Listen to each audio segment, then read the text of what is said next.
Hi guys, today I want to talk to you about how Jorge Hernandez became part of and overtook and made the Hernandez series, which was never meant to be a series in the first place. I've talked about it before. We're All Animals was the first book. Jorge Hernandez was not even in that book.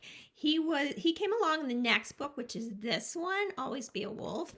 And he came along, I wasn't even sure how or why I was bringing him in, but and I thought he was just going to make an appearance, be part of the story. I wasn't even sure where it was going. I certainly did not think he was going to take it over and the book would evolve into a third book, fourth book, and so on.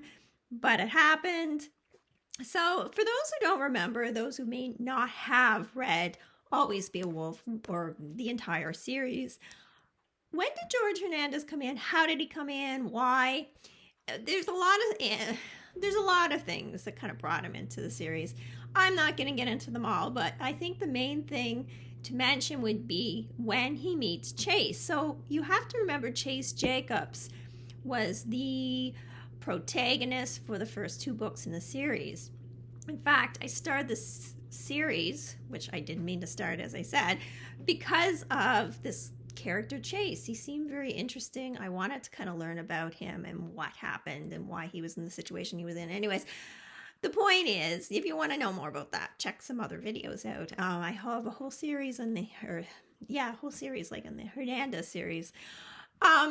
So essentially what happened was George was brought in to have a meeting with Chase, who was kind of working his way up in this organization, this crime family. Although at the time he didn't know, he's very naive. He was a small town boy. This is not something he knew anything about, heard about, didn't see a lot of that when he was growing up in like a small town in Alberta. So essentially he was to meet George. He was kind of nervous. Some other stuff had been going on at the time. He wasn't sure what was going to happen. He met him, and I was actually just looking it up. It's kind of neat to look back now, having no idea back then where this whole series was going. I talk about how they went, him and Diego went to a hotel where George was staying, a really fancy hotel.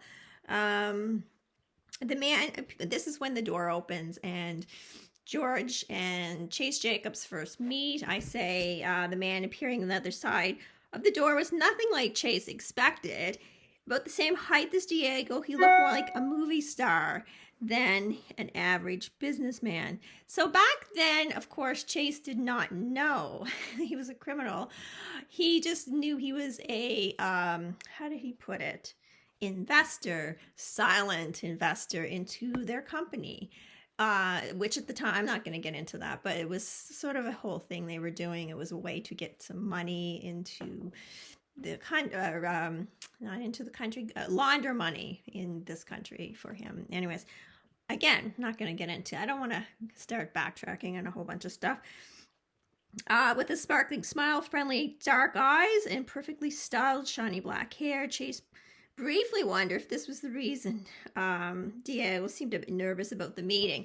Of course, if you're wondering what that means, Diego's gay. So what Chase is thinking is he might have seemed nervous about introducing them. Maybe he was actually nervous because he had a thing for him or something.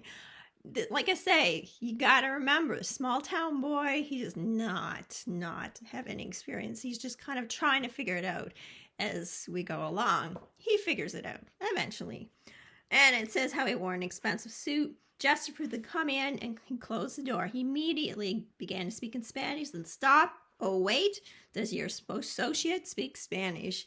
He gestured toward Chase and continued to smile. His English very precise, his accent very distinct.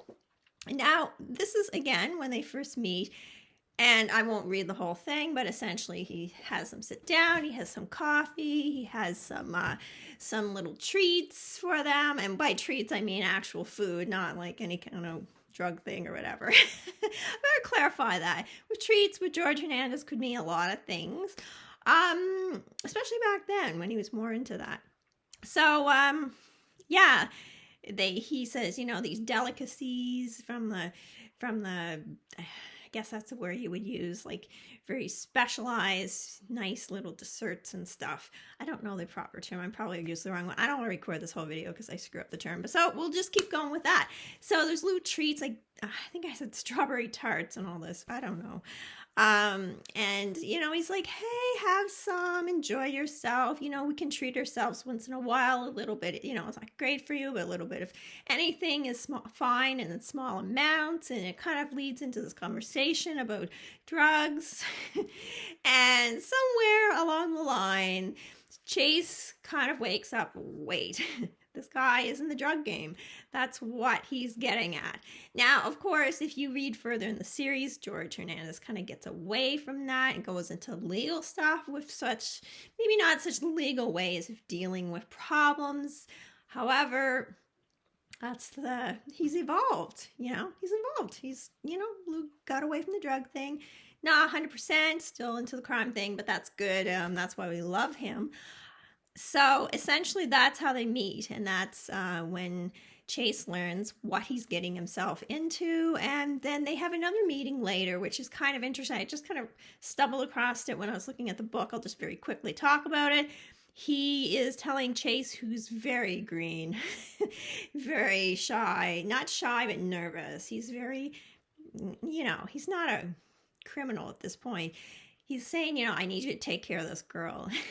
And he thinks, oh my God, he's going to get me to kill the girl. And it's not. He wants him. And this is a little spoiler alert. If you'd stop right here if you don't want to hear it. I'll give you time. Okay. Spoiler alert, at the time he was talking about George was talking about Chase looking after his daughter for the day, who at the time was about 9-10 years old. Maria, of course. Anyways, it was kind of funny. Had to throw that in. I've talked way too much. That is the story about how Jorge Hernandez appeared in the series. He meets Chase. You very quickly see the kind of character he is, why he's charismatic, why people like him, why he seems so down to earth and easy to talk to. Yet he's very, very careful about how he manipulates. He is very good at what he does. He has survived a long time for a reason. And an industry, we'll say, for lack of better words, a game that just a lot of people don't survive.